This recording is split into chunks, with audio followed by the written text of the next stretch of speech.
Hello my dear friends, आप सभी का बहुत बहुत स्वागत है हमारे इस यूट्यूब चैनल में।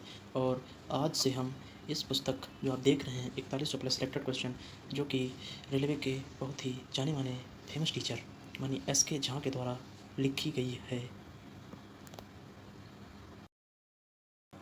पहला क्वेश्चन है इसका, मुस्लिम लीग का प्रथम सम्मेलन कहाँ हुआ था?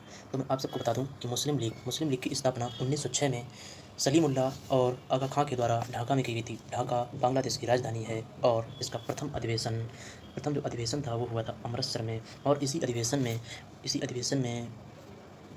मुस्लिम लीग ने प्रथम निर्वाचक मंडल की मांग की थी, जिसे 1909 में अंग्रेजों ने स्वीकार करके पार्लियामेंट सुधार के तहत इसको स्वीकार कर लिया था और मुस्लिमों के लिए पृथक निर्वाचन मंडल बना दिया था। और इसका दूसरा ऑप्शन है पटना बिहार की राजधानी है। अलीगढ़ तारों के लिए फेमस है। और दिल्ली भारत की राजधानी 1911 में बनी।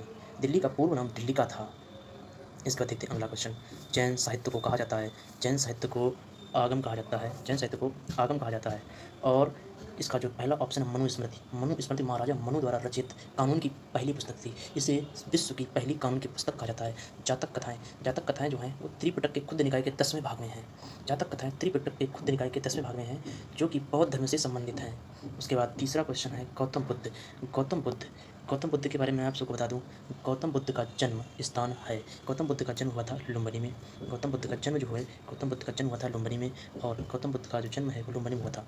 उसके बाद जो पहला ऑप्शन है गौतम बुद्ध की मृत्यु, गौतम बुद्ध की डेथ गौतम बुद्ध की डेथ हुई थी कुशीनगर में। सारनाथ में गौतम बुद्ध जी ने फर्स्ट उपदेश दिया था। गौतम बुद्ध ने अपना पहला उपदेश दिया था। और बोध गया में गौतम बुद्ध को ज्ञान प्राप्त हुआ था। गौतम बुद्ध को बोध गया में ज्ञान की प्राप्ति हुई थी। गौतम बुद्ध को ज्ञान की प्राप्ति कहाँ हुई थी? बोध गया में। देखते हैं नेक्स्ट क्वेश्चन है, अकबर के शासनकाल में भू राज्य सुधारों के लिए कौन उत्तरदायी था? अकबर के शासनकाल के समय भू राज्य सुधारों के लिए राजा टोडरमल जिम्मेदार थे भू राज्य सुधारों के लिए। इसका पहला ऑप्शन है बीरबल इसका पहला ऑप्शन है। बीरबल का जो वास्तविक नाम था वो था महेश दास। बीरबल का वास्तविक नाम महेश दास था। आजकल राजस्थान में मियाँ के बाड़ा स्टेशन जो था उसका नाम बदलकर महेश दास कर दिया गया है। उसके बाद अगला क्वेश्चन है, महावीर की माता का नाम क्या था? महावीर की जो माता थी उनका नाम था त्रिशला जो थी वो लिच्छवी वंश की थी। और ये लिच्छवी वंश के राजा चेटक की बहन थी। एक बार फिर से सुन लीजिए। त्रिशला जो थी वो लिच्छवी वंश की थी, जो कि लिच्छवी वंश के राजा चेटक की बहन थी। अनुज्जा, महावीर की पुत्री का नाम था अनुज्जा था। और अनुज्जा का ही नाम था प्रियदर्शिना। अनुज्जा का नाम था प्रियदर्शना। उसके बाद अगला ऑप्शन है यशोदा के बारे में सुन लीजिए। यशोदा महावीर की पत्नी थी। उसके बाद अगला क्वेश्चन है, अकबर के द्वारा बनाए गए उपासना भवन का नाम क्या था? अकबर ने जो उपासना भवन बनाया था उसका नाम रखा गया था इबादत खाना। उसका नाम क्या था? इबादत खाना। उसके बाद ऑप्शन ए में जो दिया गया है, दीवान खास क्या था? जो दीवान खास था उसे बनवाया था शाहजहाँ ने। उसे शाहजहाँ ने बनवाया था। कहाँ बनाया था? आगरा के अंदर बनाया था।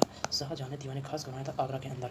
और दीवान ए आम क्या था? दीवान ए आम को भी शाहजहाँ ने आगरा के अंदर बनवाया था। जो दीवान ए आम था ये नगीना मस्जिद के पास में है। अभी है, कहीं गया नहीं है, अभी है। वो है नगीना मस्जिद के पास में।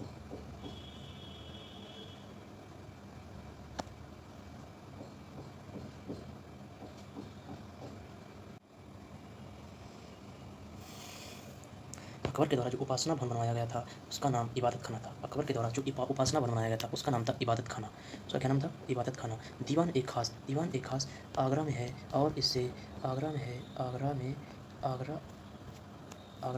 और इसे शाहजहाँ ने बनवाया था। ओके, उसके बाद दीवान ए आम जो है ये भी शाहजहाँ ने बनवाया था आगरा में। आगरा के किले में दीवान ए आम है, जहाँ पर राजा जो मीटिंग करते थे वो लोग बैठते थे दीवान ए आम में। और दीवान ए आम जो है ये नगीना मस्जिद के पास में है। कहाँ पे है? नगीना मस्जिद के पास में। एक बार हम लिख देते हैं, नगीना मस्जिद के पास में, नगीना मस्जिद के पास में। दीवान ए आम नगीना मस्जिद के पास में है। बुलंद दरवाज़ा, बहुत ही ज़्यादा बार पूछा गया क्वेश्चन है। बुलंद दरवाज़ा, बुलंद दरवाज़ा बनवाया था अकबर ने। बुलंद दरवाज़ा अकबर ने बनवाया था। और ये बनवाया कब था? बुलंद दरवाज़ा अकबर ने बनवाया था गुजरात विजय के उपलक्ष्य में। अकबर ने गुजरात विजय के उपलक्ष्य में बुलंद दरवाज़ा बनवाया था, सॉरी।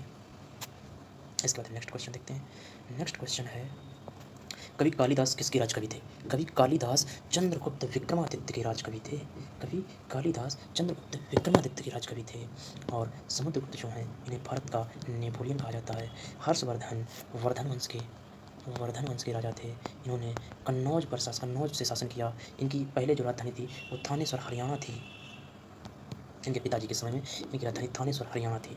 और चंद्रगुप्त मौर्य जो हैं इन्होंने अपना जीवन संथाला प्रक्रिया के तहत संथाला प्रक्रिया के तहत कर्नाटक के श्रवणबेलगोला में अपना अंतिम समय काटा था। और इन्होंने संथाला प्रक्रिया के तहत अपने प्राण त्याग दिए थे। इसका अगला क्वेश्चन, सबसे प्राचीनतम विश्वविद्यालय कौन सा है? सबसे प्राचीनतम विश्वविद्यालय जो है, वैसे तो अगर आप देखेंगे सबसे प्राचीनतम विश्वविद्यालय तक्षशिला बताया जाता है, लेकिन अब वो पाकिस्तान में है। लेकिन अगर भारत के अंदर बात की जाए तो नालंदा विश्वविद्यालय भारत का सबसे प्राचीनतम विश्वविद्यालय है। ठीक, नालंदा विश्वविद्यालय भारत का सबसे प्राचीनतम विश्वविद्यालय। गांधार जिसे अब वर्तमान में कांधार कहते हैं, जो अब अफगानिस्तान में है। कन्नौज को हम इत्र नगरी कहते हैं। कन्नौज को हम इत्र नगरी कहते हैं। उसके बाद भारत प्रथम भक्ति आंदोलन का आयोजन किसने किया था? प्रथम भक्ति आंदोलन का आयोजन रामानुजाचार्य जी ने किया था। प्रथम भक्ति आंदोलन का प्रारंभ रामानुजाचार्य जी ने किया था। और इसका पहला ऑप्शन नानक जो थे ये सिख धर्म के पहले गुरु थे। नानक सिख धर्म के पहले गुरु, इन्होंने सिख धर्म की स्थापना की थी। जिस प्रकार मुसलमान धर्म का मुस्लिमों के पैगंबर थे मोहम्मद साहब, उसी तरह से नानक जो थे वो सिख धर्म के संस्थापक माने जाते हैं। और रामदास कबीरदास जी के गुरु थे। और ये रामदास जी थे वो वैष्णव संत थे। लेकिन एक बात ध्यान रखना, गुरु रामदास जी अलग है, रामदास अलग हैं और गुरु रामदास जी वो अलग हैं। उसके बाद 10वां क्वेश्चन देखते हैं। भारत छोड़ो आंदोलन का नारा किसने दिया था? भारत छोड़ो आंदोलन का नारा जो है वो दिया था, भारत छोड़ो आंदोलन का जो नारा है वो दिया था महात्मा गांधी जी ने भारत छोड़ो आंदोलन का नारा दिया था। सुभाष चंद्र बोस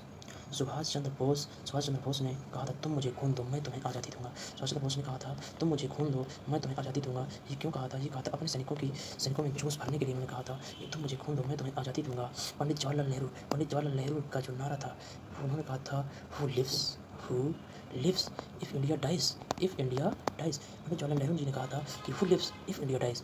और सरदार पटेल जी को बारदौली सत्याग्रह जो कहा था, बारदौली सत्याग्रह ने इन्हें सरदार की उपाधि दी थी वहाँ की महिलाओं ने। सरदार वल्लभ भाई पटेल जी को सरदार की उपाधि बारदौली सत्याग्रह में वहाँ की महिलाओं ने दी थी। और सरदार वल्लभ भाई पटेल जी भारत के पहले गृह मंत्री थे। अगला प्रश्न है, महावीर का जन्म किस नाम के क्षत्रिय गोत्र में हुआ था? महावीर का जन्म ज्ञात्री कुल में हुआ था। इसमें होगा ज्ञात्री कुल में। लिच्छवी वंश की इनकी माता थी। लिच्छवी वंश की महावीर की माता जो थी वो लिच्छवी राजघराने से, त्रिशला जिनका नाम था त्रिशला, और त्रिशला थी चेटक की बहन। त्रिशला जो हैं वो चेटक की सिस्टर थी। समझे? त्रिशला जो थी वो चेटक की बहन थी। जो गौतम बुद्ध थे वो शाका कुल में जन्मे थे। और उसका देखते हैं अगला क्वेश्चन 1857 के विद्रोह के समय भारत का गवर्नर जनरल कौन था? 1857 के विद्रोह के समय भारत का गवर्नर जनरल था लॉर्ड कैनिंग। 1857 के विद्रोह के समय भारत का गवर्नर जनरल था लॉर्ड कैनिंग। ओके, इसके बाद आगे देखते हैं, निम्नलिखित आंदोलनों में से महात्मा गांधी ने किसका नेतृत्व नहीं किया? महात्मा गांधी जी ने वहाबी आंदोलन का नेतृत्व नहीं किया। वहाबी आंदोलन के बारे में थोड़ी सी बातें बताना चाहता हूँ। वहाबी आंदोलन मोहम्मद बिन अब्दुल वहाब के द्वारा 1822 में शुरू किया गया था। वहाबी आंदोलन। चंपारण सत्याग्रह के बारे में आपको बताना चाहूँगा। ये 1917 में महात्मा गांधी जी ने शुरू किया था। 1917 में महात्मा गांधी जी ने शुरू किया था। असहयोग आंदोलन 1 अगस्त 1920 में शुरू हुआ और 1922 में ख़त्म हो गया। इसमें महात्मा गांधी जी को जेल भी जाना पड़ा था असहयोग आंदोलन में। और जो सविनय अवज्ञा आंदोलन है, सविनय अवज्ञा आंदोलन इसे महात्मा गांधी जी ने फरवरी 1930 में स्टार्ट किया था अपने 79 अनुयायियों के साथ में, जब महात्मा गांधी जी ने दांडी में नमक बनाया था जाके। अगला क्वेश्चन ये देखिए, दांडी अभियान का प्रारंभ कब किया गया था? इसका बी ऑप्शन सही है, 12 मार्च 1930। 12 मार्च 1930 को दांडी अभियान का प्रारंभ किया गया था। उसके बाद नेक्स्ट क्वेश्चन है, भारतीय राष्ट्रीय कांग्रेस के प्रथम अधिवेशन की अध्यक्षता किसने की थी? भारतीय राष्ट्रीय कांग्रेस के प्रथम अधिवेशन की अध्यक्षता की थी WC बनर्जी ने। WC बनर्जी, इनका पूरा नाम है व्योमेश चंद्र बनर्जी। वर्ष 1985 में व्योमेश चंद्र बनर्जी ने भारतीय राष्ट्रीय कांग्रेस की स्थापना की थी। भारतीय राष्ट्रीय कांग्रेस के प्रथम अधिवेशन की अध्यक्षता किसने की थी? WC बनर्जी। इसका सही आंसर है व्योमेश चंद्र बनर्जी। बदरुद्दीन तैयब जी कांग्रेस के पहले मुस्लिम अध्यक्ष, फर्स्ट मुस्लिम अध्यक्ष बदरुद्दीन तैयब जी जो थे वो कांग्रेस के पहले मुस्लिम अध्यक्ष थे। और सुरेंद्रनाथ बनर्जी जो थे उन्होंने 1895 में कांग्रेस की अध्यक्षता की थी। और ह्यूम को हर्मिट ऑफ शिमला कहते हैं। हर्मिट ऑफ शिमला कहते हैं। ये एक अंग्रेज अफसर थे और इन्होंने ही 1885 में कांग्रेस की स्थापना की थी। उन्होंने 1885 में कांग्रेस की स्थापना की थी। कांग्रेस की स्थापना लॉर्ड डफरिन के समय में हुई थी। आशा करता हूँ दोस्तों आप सबको ये वीडियो पसंद आया होगा। अगर पसंद आया है तो प्लीज़ मेरे इस YouTube चैनल को लाइक करें और सब्सक्राइब करें, और ऐसी ही वीडियो अब रोज़ मिलती रहेंगी। धन्यवाद।